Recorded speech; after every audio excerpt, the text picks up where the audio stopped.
لپاره نه دا ټول د دنیا لپاره ده نو میک شور چې تاسو په کې پوره پارټیسیپیشن وکړئ اور زمونږ شمله چې الله تعالی هم تک شر زمونږ د پښتنو او زمونږ د پاکستان شمله همیشه الله تعالی قائم او دائم ساتي او چې څنګه سره د پاکستان مایناس کلاړي یونس خان صاحب موجود دی نه پښتنه کوم ضلع مومن ته راغلی دی څه تاسو ورته ورکوي ډېر زبردست دی د کراوډ او چې موږ ته ډېر هغه ډېر مزدار دی تونکو دا ټیم موږ په لور مومن پړانغار تحصیل کې ولاړی لري پرته سیمه کې دلته ګورو یو ډېر ښکلی ټورنمنټ دی پوښتنه کوو چې دا ټورنمنټ د څه اغراض او مقاصد دپاره جوړ شوی دی نو موږ سره دلته ایسي صاحب هم د لور مومن دی مقبول صاحب هم د وابډې د طرف نه موږ سره دی سپورت د طرف نه ډایرکټر صاحب دی او ملک بدروزمان هم دی نو دوی نه پوښتنې کوو چې څه وایي دې حوالې سره دویم ایونټ شو لږې ورځې مخکې دلته یو دغه شان پروګرام برم شو هغه داسې لوکل تنظیمونو ارنج کړو او بیا به چې مقبول صاحب ته پته ولې ډیم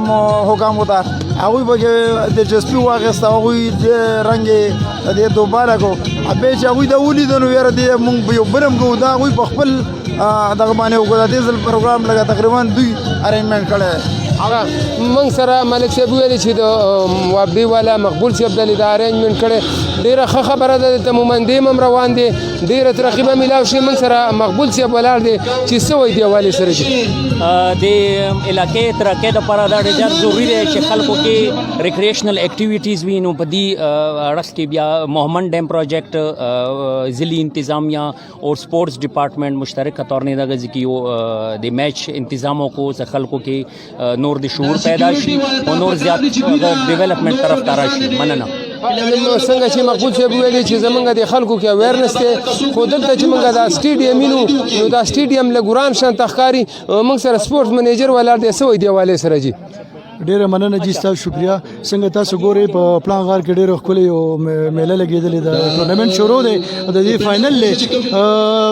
ان شاء الله چې داسې اکټیویټیز زموږ بیا شروعات شوي دي د کرونا نه پس ان شاء الله دا به جاري وي او تاسو د ګراوند په حوالې سره خبرو کړو دلته کې الریډي موږ ګراوند لپاره ځای اغوستی دی او د هغې نه علاوه موږ د بل یو سکیم دی 1000 سپورټس فیسیلیټي سکیم دی په هغې کې هم موږ دلته خلکو ډونیټ کړي دي ځمکې نو ان شاء الله ډېر زر به په هغې کار شروع شي او دې ته موږ آفر کړی چې کو دې خلکو ته اعتراض نه په دې زبانه دا ورته موږ هوارو دا ورته موږ ټیکو بلکې زموږ مومن ډیم چې کوم بریګیډیر صاحب د امتیاز حسین صاحب هغه به دې کې ډېر دلچسپي لري هغه وایي چې دا ګراوندونه موږ کوشش کوو چې موږ درته دا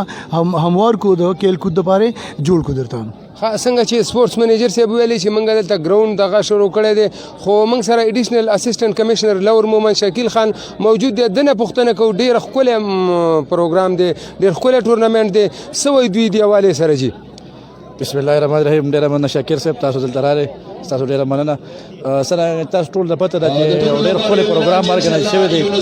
او یونس خان چې کوم انټرنیشنل پلیئر دی هغه به دلته انشاءالله ودن 10 منټس راشي او دا د لپاره د خلکو لپاره د خور لپاره یو فخر خبره ده چې داسې یو بیکورډ ایریا ته هغه یو انټرنیشنل پلیئر دی راځي او د خلکو مطلب عزت افزایی کوي د حوصله افزایی کوي او په داسې ایریا کې اوس داسې رنګ ایونټس کېږي د رشدګردۍ نه پس نو دا زموږ ټول لپاره ډېره خوشحالۍ خبره ده.